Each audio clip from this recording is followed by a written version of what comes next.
ऐसे स्टूडेंट आप सभी लोग, आज मैं आपके लिए 9th क्लास का चैप्टर है linear equation in two variable. तो इससे पहले 8th क्लास में linear equation in one variable था। अब ये two variable first time introduce हो रहा है। तो चलिए आज इसको स्टार्ट करते हैं, इसको समझते हैं, इसके बेसिक्स को, और फिर इसके कुछ एक्सरसाइज के कुछ क्वेश्चंस भी करेंगे ताकि आप लोगों को ये अच्छे से समझ आ जाए। तो चलिए स्टार्ट करते हैं linear equation in two variable. तो चलिए सबसे पहले हम समझ लेते हैं कि इक्वेशन किसे कहते हैं। आपको 8th क्लास में तो पता लग चुका था इक्वेशन। तो देखिए बीच बीच में ना बहुत सारे कॉन्सेप्ट्स होते हैं, वो मैं आपको क्लियर कराता चलता हूँ। तो इसीलिए बिल्कुल भी वीडियो को स्किप मत करिएगा, अच्छे से इसको देखिएगा। तो चलिए स्टार्ट करते हैं linear equation in two variable. तो लीनियर इक्वेशन तो बाद में देखेंगे, पहले हम समझ लेते हैं कि एक्चुअली इक्वेशन वर्ड है क्या, इक्वेशन होता क्या। एक्चुअली आपने ये साइन देखा होगा, इक्वल टू का साइन है। इसके लेफ़्ट साइड में लेफ़्ट हैंड साइड होती है और राइट हैंड साइड पे राइट हैंड साइड होती है। तो एक्चुअली क्या होता है कि ऐसी टर्म जिसमें लेफ़्ट हैंड साइड और राइट हैंड साइड दोनों होती हों, या सबको एक साइड लाने पर ज़ीरो से इक्वेट किया जाता हो, हम उसे इक्वेशन कहते हैं। ठीक है, तो चलिए स्टार्ट करते हैं। अब ये लीनियर का मतलब क्या है? लीनियर मतलब होता है एकदम एक सीधी स्ट्रेट लाइन, कुछ इस तरह से। टू वेरिएबल का मतलब है कि जिसमें दो वेरिएबल्स हों। तो सबसे पहले हम देखते हैं स्टैंडर्ड फॉर्म क्या होती है। इसकी स्टैंडर्ड फॉर्म होती है ax plus B Y plus C equal to 0। तो इसमें दो वेरिएबल हैं। वेरिएबल मतलब जिनकी वैल्यू चेंज हो सकती हो, उन्हें हम वेरिएबल्स कहते हैं। ठीक है, तो एक वेरिएबल तो x हो गया, एक वेरिएबल हो गया y, और बाकी के a b एंड c जो हैं उनके a तो हो गया कोफिशिएंट ऑफ x, b हो गया कोफिशिएंट ऑफ y, और c हो गया कांस्टेंट। तो हमारा a क्या है, क्या लिखेंगे, x and y are variable, मतलब जिनकी वैल्यू चेंज हो सकती है।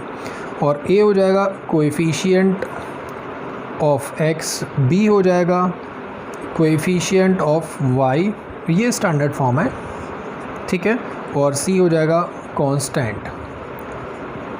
ठीक है, ये बात याद रखिएगा क्योंकि पहला जो क्वेश्चन है उसमें हमें यही करना है, पहले नहीं दूसरे क्वेश्चन में, फर्स्ट एक्सरसाइज में हमें इसी के बारे में ही समझना है। तो चलिए स्टार्ट करते हैं एक्सरसाइज। तो अब हम स्टार्ट करते हैं 4.1। 4.1 का पहला क्वेश्चन है कि the cost of a notebook is the twice of a cost of a pen. एक मतलब नोटबुक की कीमत जो है पेन से डबल है।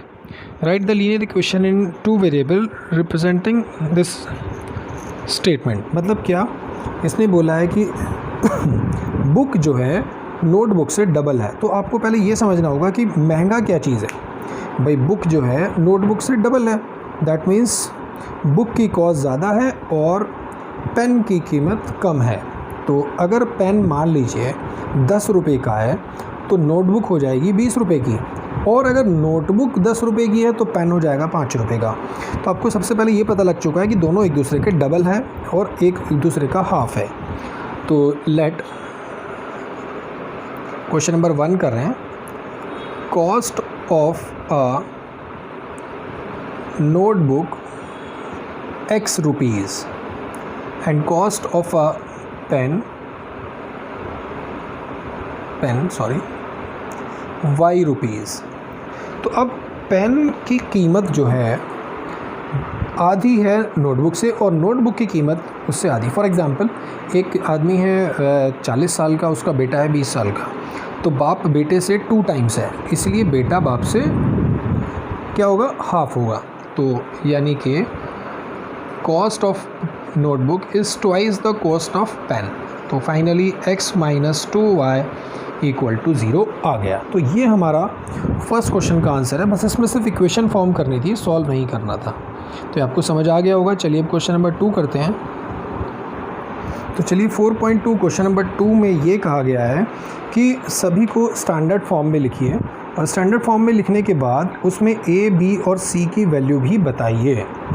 तो पहले मैं क्वेश्चन लिख देता हूँ, जैसे कि क्वेश्चन नंबर 2 का फर्स्ट पार्ट है 2x plus 3y equals to 9.35 बार। ये हमने फर्स्ट पार्ट लिख दिया है। तो फर्स्ट पार्ट में क्या कहा गया है कि इसको स्टैंडर्ड फॉर्म में लिखिए। तो हमें स्टैंडर्ड फॉर्म पता होनी चाहिए, ax plus by plus c equal to 0। ठीक है, तो इक्वल टू 0 में होना चाहिए। दैट मीन्स ये कांस्टेंट को हम लेफ़्ट साइड में लाएंगे, तो कोई भी राइट साइड से जब लेफ़्ट साइड में आता है तो उसका साइन चेंज हो जाता है, सभी लोग जानते हैं। अब देखिए इसको इससे कंपेयर करो, कोफिशिएंट ऑफ एक्स, एक्स के साथ जो नंबर होगा मल्टीप्लाई या डिवाइड में वो हमारा ए होता है। तो यहाँ पर एक्स के साथ क्या है 2, तो that is A equals to 2। B क्या होता है कोफिशिएंट ऑफ वाई, मतलब वाई के साथ जो नंबर है, तो वाई के साथ यहाँ क्या है 3। एंड सी होता है जिसमें एक्स और वाई ना हो, जिसे हम कांस्टेंट कहते हैं, तो हम लेंगे उसे 9.35 बार। ये माइनस ज़रूर लेंगे विद साइन, अगर पॉजिटिव है तो हमें साइन लगाने की ज़रूरत नहीं है, लेकिन अगर नेगेटिव है फिर तो हमें साइन लगाना पड़ेगा ना। सिमिलरली अगर हम इसका नेक्स्ट पार्ट करते हैं तो नेक्स्ट पार्ट में क्या है x minus Y upon 5 minus 10 equal to 0। तो देखो इक्वल टू 0 में तो है, स्टैंडर्ड फॉर्म में तो है, बट अब हमें इसमें कोफिशिएंट ऑफ एक्स वाई और कांस्टेंट का पता लगाना है। तो जब x के साथ कुछ नहीं है तो ऑब्वियसली सबको पता है मल्टीप्लाई में 1 तो होता ही है, तो इसीलिए a, जब x के साथ कुछ नहीं है तो a की वैल्यू 1। y के साथ देखो यहाँ कुछ नहीं है लेकिन नीचे तो 5 है, तो यहाँ कुछ नहीं है तो मतलब क्या है 1, तो that is b is minus 1 upon 5। With sign लेंगे, y के साथ यहाँ कुछ नहीं है मतलब यहाँ 1 है, तो माइनस तो रहेगा ही, तो minus 1 upon 5 and c is minus 10। Now third one is, एक बार थर्ड पार्ट भी देख लेते हैं। थर्ड पार्ट में क्या कहा गया है, थर्ड पार्ट में कहा गया है minus 2x plus 3y I think equal to 6 है या जो भी है, तो माइनस 2x प्लस 3y, ये 6 इधर आके माइनस हो जाएगा इक्वल टू 0। तो x के साथ जो है वो स्टैंडर्ड फॉर्म तो बन चुकी है, x के साथ वाला a with sign, b is 3 and c is minus 6। Similarly fourth part भी हम देख लेते हैं। फोर्थ पार्ट में क्या है x इक्वल टू 3y। तो सबसे पहले हम सबको एक साइड ले आते हैं, x minus 3y equal to 0। तो अब देखिए कोफिशिएंट ऑफ x, अब इसमें कांस्टेंट नहीं है coefficient of x a equals to 1, b equals to minus 3 and c equals to 0। तो ये आपको अच्छे से समझ आ गए होंगे। चलिए नेक्स्ट पार्ट भी करते हैं। तो चलिए नेक्स्ट क्वेश्चन जो है, नेक्स्ट पार्ट जो है क्या है 2x equals to minus 5y। तो सबसे पहले 5y को इधर ले आते हैं इक्वल टू 0। तो अभी अजान हो रही है, थोड़ा रुक जाते हैं। तो ये हमारा बन चुका है, क्योंकि माइनस 5y इधर आ गया, प्लस का 5y हो गया। अब कोफिशिएंट ऑफ x ले लेंगे हम, कोफिशिएंट ऑफ x a हो गया हमारा 2, y का कोफिशिएंट b हो गया 5 और c इसमें नहीं है इसीलिए 0। अब हम इसका सिक्स्थ पार्ट देख लेते हैं। सिक्स्थ पार्ट में क्या है 3x प्लस 2 इक्वल्स टू 0। तो देखो इसमें y वाली टर्म नहीं है, तो y वाली टर्म को ले आते हैं, 3x प्लस 0y। भाई y है नहीं ना, तो y का कोफिशिएंट भी 0 ही होगा, तो हम 0y plus 2 equal to 0 standard form में हमने कर लिया है, क्योंकि y भी होना ज़रूरी है। लीनियर इक्वेशन इन 2 वेरिएबल नाम दिया गया है, तो मतलब 2 वेरिएबल होने चाहिए। तो जब इसमें y वाले टर्म नहीं है तो हम इसको क्या लिखेंगे 0y। ठीक है, तो ये हमारा कोफिशिएंट ऑफ x हो जाएगा, y का कोफिशिएंट हो जाएगा 0 and c is 2। Similarly seventh part is y minus 2 equals to 0। तो इसमें x नहीं है, तो this can be written as 0x plus y minus 2 equal to 0। x का कोफिशिएंट a, y का कोफिशिएंट यहाँ पर कुछ नहीं है, तो that is 1 and c is minus 2 with sign. Last one is eighth part 5 equal to 2x। तो इस साइड ले आते हैं, 2x प्लस 5 इक्वल टू 0। इसमें y वाली टर्म नहीं है, तो that is 2x plus 0y plus 5 equal to 0। Then coefficient of x is minus 2, coefficient of y is 0 and c is 5। Note करेंगे अच्छे से, समझ आ गया होगा आपको। ये फर्स्ट एक्सरसाइज जो है आपकी क्लियर हो गई है। चलिए अब हम सेकंड एक्सरसाइज करते हैं। 4.2 भी हमारी इसी तरह से ऐसी ही एक्सरसाइज है जैसे कि हमने फर्स्ट एक्सरसाइज की है, बस थोड़ा सा इसके बारे में हम और ज़्यादा ऑपरेशंस सीखेंगे। इसने बोला है कि which one of the following option is true. एक इक्वेशन दी हुई है y equal to 3x plus 5। तो ये कहता है कि फर्स्ट पार्ट में कहता है यूनिक सॉल्यूशन, सेकेंड पार्ट में कहता है ओनली 2 सॉल्यूशन, और थर्ड पार्ट में कहता है इनफाइनाइट।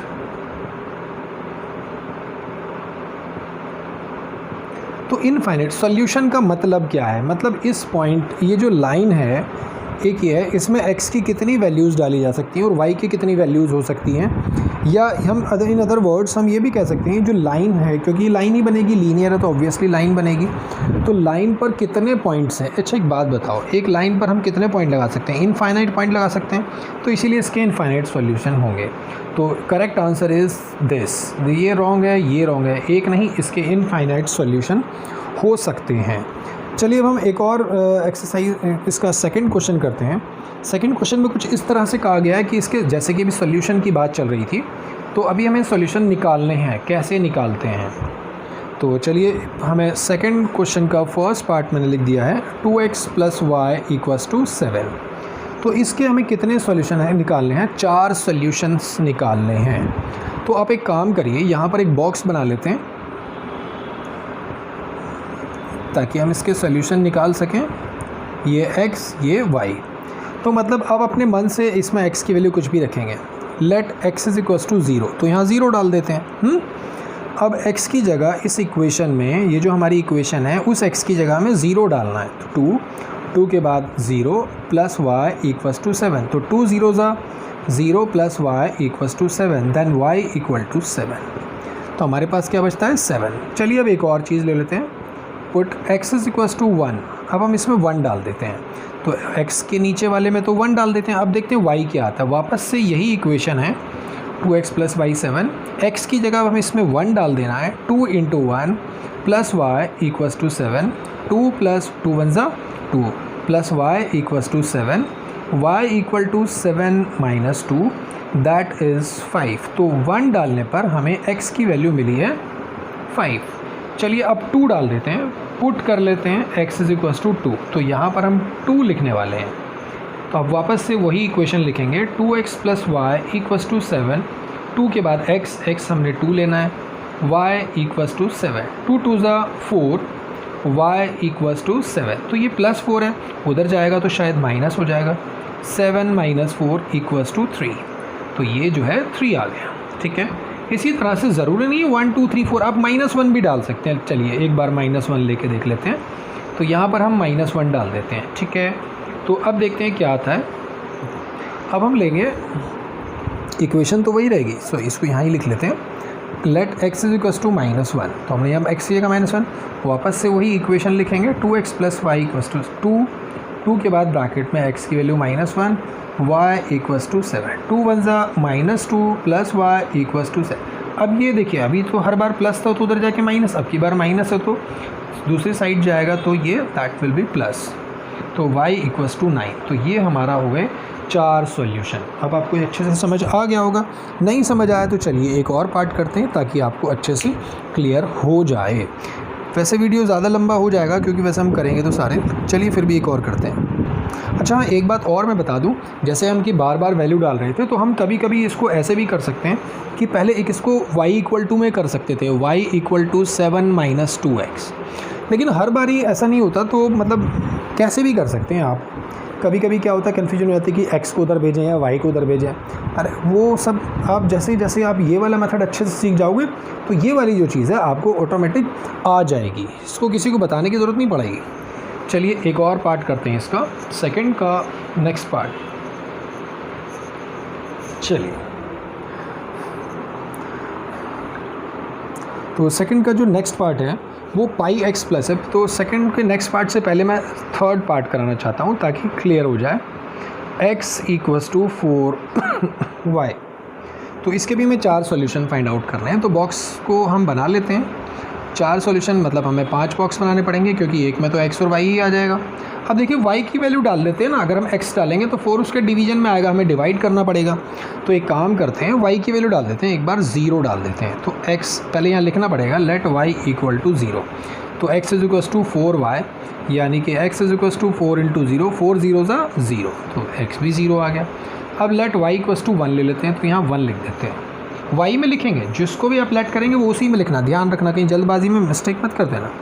तो x = 4y, that is x = 4, y की वैल्यू 1, क्योंकि 1 लेट करी, 4 1 ज़ा 4, ठीक है। अब ले लेते हैं -1 ले लेते हैं, चलो। तो y इक्वल्स टू -1, तो x is equals to 4y, equation तो वही रहेगी ना, तो 4 इंटू -1 दैट इज़ -4। तो अब 2 डाल लेते हैं, तो y इक्वल्स टू 2, तो x is equals to 4y, x is equals to हो जाएगा 4 इंटू 2 दैट इज़ 8। तो ये हमारे 4 सॉल्यूशन हो गए। तो अभी इसको बहुत ध्यान से देखिएगा, अभी अगली एक्सरसाइज में हमें ग्राफ भी प्लॉट करना है, तो ग्राफ प्लॉट करने के लिए भी हमें कुछ इस तरह से ही सॉल्यूशंस फाइंड आउट करने हैं। लेकिन हम यहाँ 4 निकाल रहे हैं, आप 4 नहीं निकालना, उसमें सिर्फ आप 3 निकाल लेना। वैसे तो 2 से भी जाता है, लेकिन 3 निकालने से आपको कन्फर्म हो जाता है कि आपका क्वेश्चन सही है या नहीं। चलिए अब इसका सेकेंड पार्ट कर लेते हैं। सेकेंड पार्ट है pi x plus y equals to 9। Second part, pi x plus y equals to 9। तो बॉक्स बना लेते हैं इसका। तो इसमें तो पाई की वैल्यू दी हुई है, तो इसलिए पाई को हम सॉल्व नहीं कर पाएंगे, x इज इक्वल्स टू 0 डाल देते हैं। तो pi into 0 plus y, sorry ये 9 है, इक्वल्स टू 9, तो ये तो पूरा 0 हो गया, तो y इक्वल्स टू क्या बचता है 9। तो x की जगह 0 डालने पर y हमारे पास 9 आ गया। Let x is equals to 1, अब हम 1 डाल रहे हैं, तो पाई के बाद x plus y equals to 9, that is pi into -1 plus y equals to 9। तो ये माइनस पाई हो जाएगा, सॉरी हमने 1 डाला है, तो 1 डालेंगे तो प्लस पाई उधर जाएगा, तो -9 माइनस पाई, तो ये हो जाएगा 9। पाई की वैल्यू में नहीं डालनी है इसमें, तो x इज इक्वल्स टू 2, तो pi x plus y equals to 9, pi के बाद x की वैल्यू 2, y इक्वल्स टू 9। तो दिस इज़ 2 पाई पॉजिटिव है, उधर जाएगा तो हो जाएगा नेगेटिव, यानी कि 2 डालने पर 9 माइनस 2 पाई। सिमिलरली अगर 3 डालेंगे तो 9 माइनस 3 पाई। ये अब आपको अच्छे से समझ में आ गया होगा। चलिए अब नेक्स्ट क्वेश्चन करते हैं, ताकि हम आगे की एक्सरसाइज को जल्दी से जल्दी फिनिश कर सकें। चलिए अगले क्वेश्चन में कुछ हमें एक इक्वेशन दी हुई है और नीचे कुछ पॉइंट्स दिए हुए हैं, और हमें पता लगाना है कि ये उस इक्वेशन के सॉल्यूशंस हैं या नहीं। x minus 2y equal to 4, first part दिया हुआ है 0,2, सेकेंड वन इज़, सेकेंड यहाँ लिख देते हैं, second one is 2,0 and third one is 4,0 और fourth part is √2, 4√2, and fifth one is 1,1। तो ये ब्रैकेट में जो पहला नंबर लिखा होता है that will be x, and दूसरा जो होता है वो होता है y। तो ये x ये y, तो बस कुछ नहीं करना है, x की जगह 0 और y की जगह 2 डालना है, और अगर इसमें डालना है 2y equals to 4, left side में x की जगह 0, y की जगह 2 डालने पर, x की वैल्यू पहली वाली, y की वैल्यू 2 डालने पर एग्जैक्टली 4 आ जाता है, तो वो उसका आंसर है, अदरवाइज़ नहीं। फॉर एग्जाम्पल हम फर्स्ट पार्ट कर रहे हैं, फर्स्ट पार्ट x की जगह क्या लेने वाले हैं हम 0 माइनस 2, 2 के बाद y की जगह क्या लेने वाले हैं 2 इक्वल्स टू 4, तो 0 minus 4 equals to -4 is not equal to 4। भाई इधर तो -4 आ रहा है, इधर 4, तो ये पॉसिबल नहीं है। एक बार मैं रूट वाला करा देता हूँ, मैं सारे नहीं कराऊंगा, आपको इसी तरह से करना है। तो x minus 2y equals to 4, x की जगह मैं डालने वाला हूँ √2। बच्चे अक्सर रूट से डर जाते हैं, 2, रूट से डरने की बिल्कुल ज़रूरत नहीं है। रूट निकालना मैंने एक वीडियो बनाई है, मैं आपको इसके डिस्क्रिप्शन पे मैं उसका लिंक डाल दूंगा, ताकि आप उसे देख सको। रूट से फिर आपको कभी डर नहीं लगेगा। y की जगह हम डालने वाले हैं 4√2 इक्वल्स टू 4, तो ये √2 आ जाएगा, 4 2 ज़ा 8√2, तो ये तो -7√2 आ रहा है, और ये 4, तो इसका मतलब ये भी नहीं है, ये भी नहीं है, ठीक है। तो एक बार 4 डाल देते हैं। मैं ये वाला पार्ट देख लेता हूँ, x minus 2y equals to 4, x की जगह 4 minus 2 into 0 equals to 4, 4 equals to 4, तो ये यस है। तो ये हमारा, बाकी के आप और भी ट्राई करेंगे, सारे ट्राई करने हैं, क्योंकि सभी पर चेक करना है, ठीक है। आपको ये अच्छे से समझ आ गया होगा। चलिए अब नेक्स्ट करते हैं। चलिए अगला क्वेश्चन, मतलब इस एक्सरसाइज का लास्ट क्वेश्चन है, क्वेश्चन नंबर 4। इसमें दिया हुआ है x इज इक्वल्स टू 2 है, y इक्वल टू 3 है, then find the value of k, और इक्वेशन दी हुई है हमें 2x plus 3y equals to k। तो कुछ नहीं है, बस x की जगह में 2 डाल देना है, y की जगह 1 डाल देना है, you will get the answer. तो 2 के बाद लिखा है x की वैल्यू 2, ब्रैकेट का यूज़ करेंगे तो कभी गलती नहीं होगी। y की जगह हम यूज़ करेंगे 1 इज इक्वल्स टू k, 2 2 ज़ा 4, 3 इक्वल्स, तो 4 + 3 इज़ 7, तो हमें k मिल गया 7। तो ये हमारी एक्सरसाइज कंप्लीट हो गई है। चलिए अब नेक्स्ट एक्सरसाइज करते हैं, उसमें हमें ग्राफ बनाना है। चलिए इस इक्वेशन में हमें ग्राफ प्लॉट करना है। तो ग्राफ प्लॉट करने के लिए हमें पहले, जैसे भी हमने पिछली एक्सरसाइज में सॉल्यूशंस फाइंड आउट किए थे, वैसे ही हमें सॉल्यूशंस फाइंड आउट करने हैं और फिर ग्राफ प्लॉट करना है। तो सॉल्यूशन फाइंड आउट करने के लिए पहले तो हमने 4 फाइंड आउट किए थे ना, अब आप 2 भी कर सकते हैं अगर आप एक्सपर्ट हैं। वैसे तो आप 3 करिएगा, 3 से क्या होता है, कभी गलती नहीं होती। तो इसमें लेट x = 0 ले लेते हैं, 0 डाल देते हैं यहाँ पे x की वैल्यू। तो क्या हो जाएगा, 0 + y = 4, देन y = 4, हमारे पास 4 बचा। अब हम कर लेते हैं लेट x = 1, तो हम यहाँ 1 डाल देते हैं। तो x + y हमारी इक्वेशन थी, इसमें x की जगह 1 डाल देना है, y = 4, y = 4 - 1 दैट इज़ 3, तो हमें क्या मिला 3।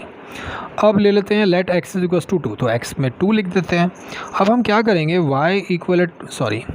इक्वेशन लिख लेते हैं पहले, x + y = 4, x की जगह 2 डाला, y = 4, then y = 4 - 2 that is 2, तो ये हमें मिल गया है। तो ये तो निकालना तो आपको आता ही था। अब मैं आपको प्लॉट करना बताता हूँ, ग्राफ प्लॉट कैसे करते हैं। तो चलिए, इसके बहुत सारे तरीके हैं, कई तरीके से, अलग अलग तरीके से लोग समझ लेते हैं। आपने ग्राफ पेपर तो देखा ही होगा, उसमें बॉक्सेस बने होते हैं, तो बीच में उसके आप ऐसे लाइन, पहले बॉक्स को 1 2, ये मैंने ऐसे ही लगाया 1 2 3 4 5 6 7, 1 2 3 4 5 6 7, इनकी ना सीधी सीधी लाइंस बनी होती हैं। ग्राफ पेपर पे आप देखेंगे, मैं तो वैसा ड्रॉ नहीं कर सकता ग्राफ बोर्ड पे, लेकिन आपने ग्राफ पेपर देखा होगा। तो राइट साइड में होता है प्लस का x, लेफ़्ट साइड में होता है माइनस का x, ऊपर होता है पॉजिटिव y और नीचे नेगेटिव y। दैट मतलब क्या, अगर x की पॉजिटिव वैल्यू है तो हम राइट साइड में मूव करेंगे, x की नेगेटिव वैल्यू है तो लेफ़्ट साइड में, y की पॉजिटिव वैल्यू के लिए ऊपर और नेगेटिव वैल्यू के लिए नीचे। और अगर x 0 है तो ना तो राइट में जाएंगे ना लेफ़्ट में, y 0 है तो ना अप जाएंगे ना डाउन जाएंगे। तो x के लिए 0, x 0, तो y की वैल्यू तो यहीं रहेगा, ना राइट ना लेफ़्ट। y के लिए कितना है 4, तो 1 2 3 4, तो ये वाली लाइन, तो x 0 तो यही है और y 4, तो दैट मीन्स पहला पॉइंट हमारा ये हो गया। x के लिए 1 वाली लाइन कौन सी है, ये वाली, भाई उसमें लाइन खींची हुई होगी ना पूरी। और y के लिए 3 कौन सी है, ये वाली, y के लिए ऐसे होगी। भाई x के लिए लाइन जो होती हैं हॉरिजॉन्टल होती हैं, और y की जो लाइन खींचते हैं वो, x के लिए वर्टिकल और y के लिए वर्टिकल। तो x की 1 यहाँ है, तो ये वहाँ पर उसमें एक सीधी लाइन है, और y की 3 यहाँ है, तो जहाँ ये दोनों टकरा रही होंगी तो वो हमारा होगा दूसरा पॉइंट। 2 2, x के लिए 2 यहाँ होगा, 1 2 पॉजिटिव है इसलिए राइट साइड में, नेगेटिव होता तो लेफ्ट साइड। y के लिए पॉजिटिव 2, तो इसकी जो लाइन होगी और जो इसकी होगी, अब ये तीनों पॉइंट से एक लाइन ड्रॉ कर देंगे, दैट इज़ x + y = 4। ठीक है, एक पार्ट और करेंगे तो और अच्छा समझ आएगा। चलिए नेक्स्ट करते हैं। सेकंड पार्ट है x - y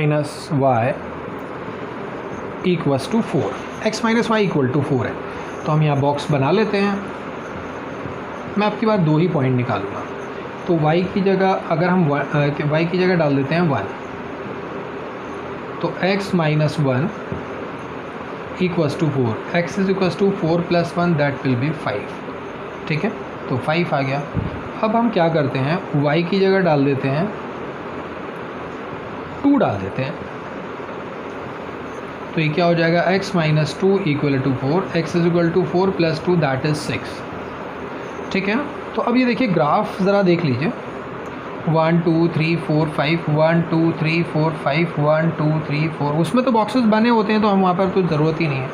x की वैल्यू 1, वो ये वाली लाइन है, y की वैल्यू 5, 1 2 3 4 5, वो ये वाली है, तो ये 1 पर एक ऐसे चलेंगे और 5 पर ऐसे, तो ये हमारा पॉइंट हो गया।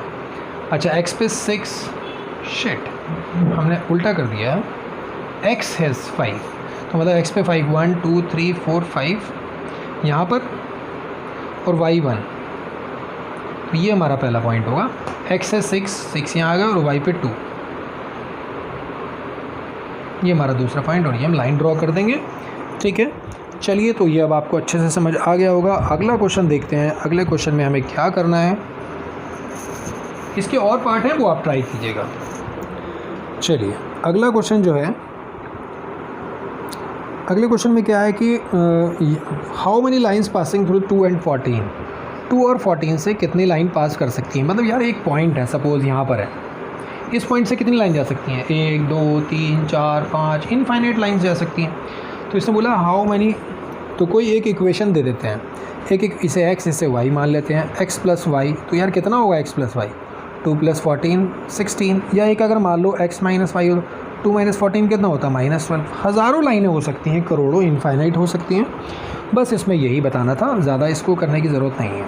बस इसमें मतलब बेसिक कॉन्सेप्ट ये था कि एक पॉइंट से हज़ारों करोड़ों लाइनें जा सकती हैं। क्वेश्चन नंबर 3 में इसने बोला if 3,4 is the solution of 3y minus ax is equals to 7, then find the value of a। हमें एक इक्वेशन दी हुई है और 3 और 4 इसका सोल्यूशन है। तो सोल्यूशन मतलब वो इस पर लाई करता है, तो मतलब ये x की वैल्यू है और ये y की। अल्फ़ाबेटिकली x पहले आता है तो हम ब्रैकेट में भी x पहले ही लिखते हैं। 3 के बाद क्या लिखा है y, तो y की वैल्यू ये नहीं है, ये है माइनस a के बाद क्या लिखा है x इज़ 3 इक्वल टू 7। तो 3 4 are 12 minus 3a equals to 7। अब हम 12 को उधर भेजेंगे तो 12 जाएगा उधर, तो जो बचा है पहले वो लिखिए और जो पहले उधर है वो लिखिए, जो शिफ्ट हो रहा है वो उसको सबसे लास्ट में लिखिए, ठीक है ना। तो 3a, ये कितना बचेगा -5, that is a is 5 upon -3 और ये इज़ 5 अपॉन 3। तो ये हमारा क्वेश्चन नंबर 3 पूरा हो गया है। चलिए अब हम क्वेश्चन नंबर 4 देखते हैं। इंपॉर्टेंट क्वेश्चन है, कई बार एग्ज़ाम में आ चुका है, कई स्कूल्स में आ चुका है, थोड़ा सा वैल्यूज़ चेंज करके आ चुका है। तो क्वेश्चन में कहा है the taxi fair in a city as follows, the first kilometre for ₹8, मतलब स्टार्टिंग के किलोमीटर का तो ₹1, for the subsequent distance it is ₹5 पर kilometre, taking x is distance covered is x and total fare is y, draw the graph of the equation. भाई पहले ये समझिए कि क्वेश्चन में पूछा क्या गया है। उसने ये बोला है कि अगर आपको टैक्सी में जाना है तो शुरू का जो पहला जो किलोमीटर है उसके तो ₹8 देने हैं और उसके बाद जितने भी किलोमीटर चलेंगे ₹5 के हिसाब से देने हैं। फॉर एग्जांपल आप 2 किलोमीटर्स चलते हैं, इसने बोला ₹8 for first kilometre and after this ₹5 पर किलोमीटर। इसके बाद फॉर एग्जांपल आप 2 किलोमीटर चलते हैं तो जितना भी डिस्टेंस होगा आपको उसके 2 पार्ट करना है, एक करना है 1 और आगे जो बचेगा वो 1। तो इसका जो रुपीज़ है वो ₹8 है और इसका जो है नेक्स्ट वाले का ₹5 है, ठीक है, समझ आया। चलिए तो 8 और 5 ₹13 हो गए। फॉर एग्जांपल आप 3 किलोमीटर चलते हो तो आपको इसके 2 पार्ट करना है, 1 अलग करना है और आगे जो बचेगा वो, मतलब 1 अलग करना है क्योंकि फर्स्ट किलोमीटर के ₹8 हैं। तो इसके हो गए आपके ₹8 और 1 किलोमीटर के 5 है तो 2 किलोमीटर चले हैं उसके बाद, तो 2 × 5 दैट इज़ 10 + 8 18। फॉर एग्जांपल आप 10 किलोमीटर चलते हैं तो इसके 2 पार्ट्स करने हैं, 10 1 + 9, तो 1 वाले के तो ₹8 हैं, 1 × 8 और इसके ₹5 के हिसाब से 9 × 5। तो मतलब जितना भी टोटल डिस्टेंस होगा आपको उसमें से एक कम करना है, उसके ₹8 और एक कम करने के बाद जो भी बचेगा उसका ₹5 से मल्टीप्लाई करना है। तो क्वेश्चन नंबर है ये 4, let distance covered is x kilometre and total fare is y rupees. तो इसने बोला है कि टोटल डिस्टेंस को हम 2 पार्ट में डिवाइड कर लेंगे, एक हो जाएगा 1 और x में से 1 गया तो x - 1। मैंने भी कहा था ना जितना भी आपका टोटल डिस्टेंस होगा उसमें से 1 किलोमीटर अलग निकाल देंगे। तो लिखेंगे टोटल फेयर, तो x है ना, x के 2 पार्ट हो गए 1 एंड x - 1। तो 1 तो मल्टीप्लाई होगा 8 से और ये x - 1 मल्टीप्लाई होगा 5 से। टोटल फेयर क्या था y, तो y = 8, 5 मल्टीप्लाई होगा 5x - 5। तो ये दोनों लाइक टर्म है, x वाला तो किसी में नहीं जुड़ सकता, तो ये हो जाएगा 8 में से 5 गया 3 + 5x। अब आप इसका वही ग्राफ बनाएंगे, बॉक्स बनाएंगे और you will get the answer. चलिए नेक्स्ट क्वेश्चन देखते हैं। चलिए क्वेश्चन नंबर 5 तो आप खुद कर सकते हैं, तो मैं अब ये क्वेश्चन नंबर 6 से कराता हूँ। तो क्वेश्चन नंबर 6 में क्या है कि if the work done by a body on application of a constant force directly proportional to the distance travel of by the body। एक फिज़िक्स का क्वेश्चन है, फिज़िक्स में आपने पढ़ा होगा कि वर्क डन जो होता है फोर्स इनटू डिस्टेंस होता है। तो इसने बोला है कि कांस्टेंट फोर्स 5 यूनिट की है और डिस्टेंस ट्रेवल जो है आपको नीचे दिया हुआ है। तो इसने बोला है वर्क डन का फॉर्मूला होता है फोर्स इनटू डिस्टेंस। तो इसको हमें ग्राफिकली लेना है, तो चलिए W को हम y ले लेते हैं और डिस्टेंस को ले लेते हैं x। तो ये हमारा क्या हो जाएगा y is equals to f x, और इसने बोला है f जो है 5 है, कांस्टेंट 5 यूनिट की हमें फोर्स दी हुई है, तो y इक्वल टू 5x। इसने बोला था कि इसको एक लीनियर इक्वेशन बनाइए। लीनियर इक्वेशन बनाने के बाद इसने ये कहा है कि इसको आपको क्या करना है, इसका ग्राफ भी बनाना है। x की 2 वैल्यूज़ दी हुई हैं, एक दी हुई है 2 यूनिट और एक दी हुई है x की 0 यूनिट। तो y इक्वल्स टू बॉक्स बना लेते हैं, बॉक्स से आपको इजी हो जाएगा x और ये y। x की जगह एक बार 2 डालना है और एक बार 0, तो चलिए 0 डालते हैं, इसमें पहले 2 डालते हैं। y equal to 5 into 2 that is 10, तो 2 डालने पर हमें मिला 10। y इक्वल्स टू 5 इंटू 0, अब 0 डालने पर हमें मिला 0। अब आप इसका ग्राफ बना देंगे, पॉइंट आपके सामने है 2, 10 एंड 0, 0। बिल्कुल सेम क्वेश्चन है इसी की तरह से क्वेश्चन नंबर 7 में क्या करना है, यामिनी एंड फातिमा ने दोनों ने मिल के 100 रुपये इकट्ठे किए। तो अगर यामिनी ने 1 रुपया दिया है तो उसने 99 दिए होंगे, यामिनी ने 10 दिए हैं तो उसने 90 दिए होंगे, तो मतलब दोनों ने मिल के। तो लेट यामिनी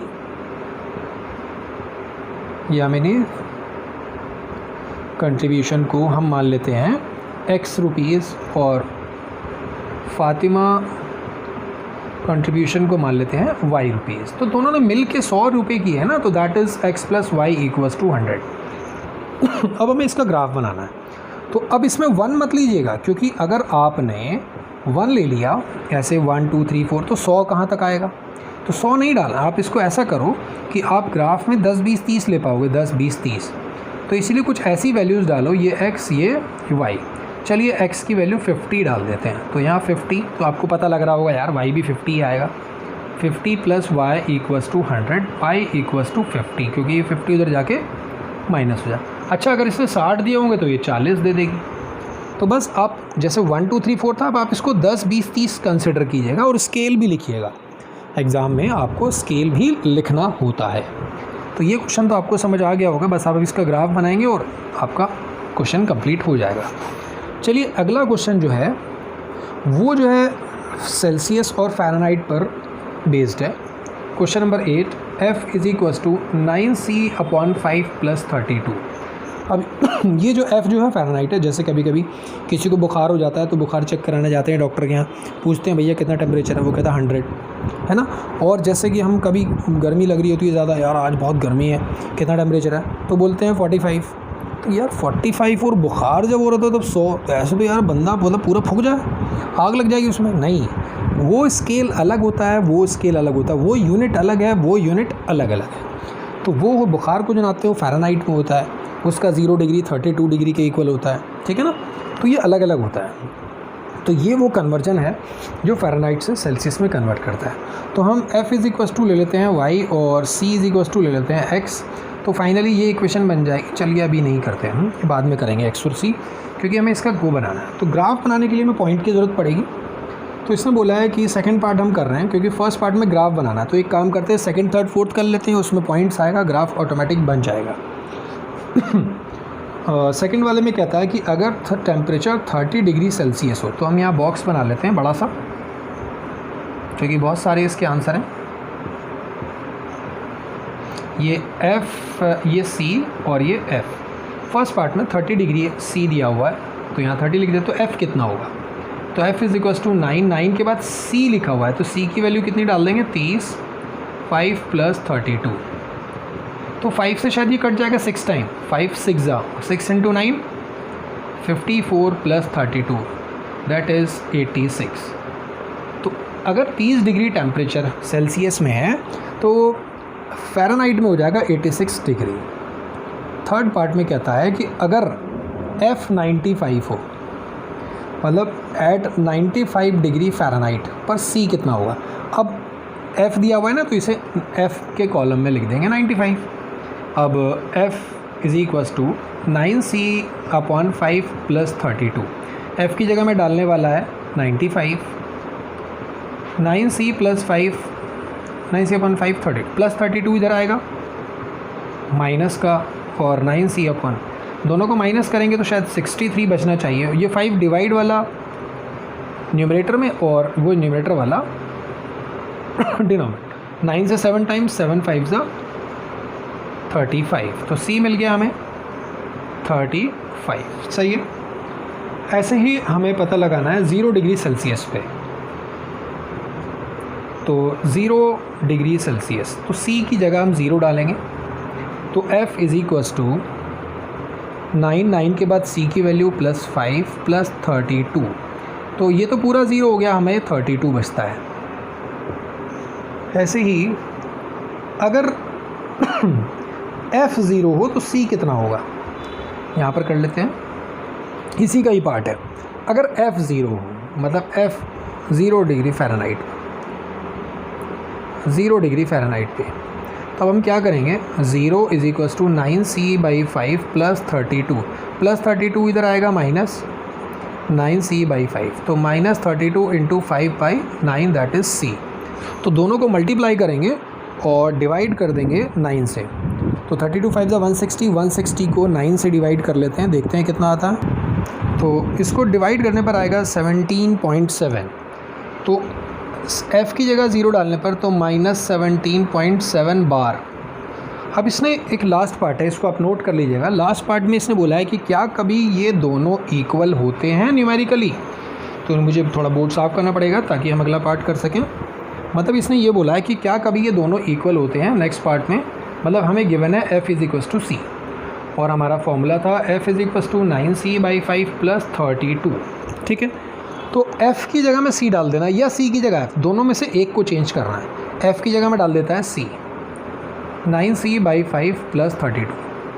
ठीक है, तो अब ये 32 को इधर भेज देते हैं, c माइनस कैसे भी कर सकते हैं, पहले टेकिंग LCM नाउ और वट जो भी, cross multiply 5 × c, 32 × 5 160, cross multiply मतलब 5 दोनों से कर दिया 9c, तो ये हो जाएगा -160, 9c - 5c, c वाले लाइक टर्म्स थे। 160 इज़ इक्वल्स टू 4c, तो c इज़ इक्वल्स टू आ गया -40, तो f भी तो -40 होगा क्योंकि उसने बोला ना दोनों इक्वल हैं, तो ये -40 पे इक्वल होते हैं। अब इसका ग्राफ बनाना है, तो यार इसे x समझ लेना, इसे y और बना देना। ठीक है, ऐसे डिजिट्स लेना कि आपके ग्राफ में आ जाए, 5-5 लेना तो आपका ग्राफ बन जाएगा। चलिए अब नेक्स्ट एक्सरसाइज कर लेते हैं। y = 3 दिया हुआ है नेक्स्ट एक्सरसाइज में, इसको दोनों तरीके से हमें दिखाना है।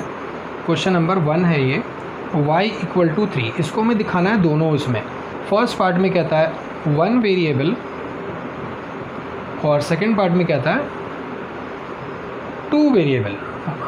ठीक है, तो 1 वेरिएबल तो मतलब है कि बस आपको क्या कर देना है, इसको नंबर लाइन पर दिखा देना है। नंबर लाइन तो आप बहुत पहले से जानते हो, 0 1 2 3 4 एंड 5 एंड 6, और इधर इन्फिनिटी होता है, इधर -1, माई लेफ्ट साइड में माइनस के होते हैं ना, -∞। तो y = 3, बस ये हो गया डायरेक्ट, y = 3। अब ये है 1 वेरिएबल, ये फर्स्ट पार्ट का सॉल्यूशन है। सेकंड पार्ट का सॉल्यूशन में क्या करना है, अब आपको ग्राफ पे प्लॉट करना है, this is x and this is -x, y और ये -y। तो +3 है तो y के पास चलना 1 2 3, जहाँ पर तीसरा बॉक्स हो वहाँ पर एक ऐसे लाइन खींच देना, इस पॉइंट को नाम दे देना 0,3। अब जैसे ये अगला बॉक्स, यहाँ पर लाइनें होंगी ना 1 2 3 4, जैसे मान लो 5वीं लाइन है तो इस पर आ जाना 5,3, मतलब y तो 3 रहेगा, x बदलता रहेगा। इधर आ जाओ, x माइनस में होगा, जैसे -1 के सामने है तो -1,3, और आगे आ जाओ, जैसे यहाँ पर आगे आ गए, यहाँ पर देखना ये जो बॉक्स आ रहा है कौन सा है, 1 2 3 4 5 6 7 जो भी है, -7,3, बस ये हो गया। तो ये आपका चैप्टर पूरा हो गया है, आप इसको अच्छे से कर लीजिएगा। कोई भी दिक्कत हो, कोई भी दिक्कत, आप मुझे क्या कहते हैं डिस्क्रिप्शन मतलब कमेंट बॉक्स में मुझे डाल सकते हैं। ठीक है, थैंक्स फॉर वॉचिंग।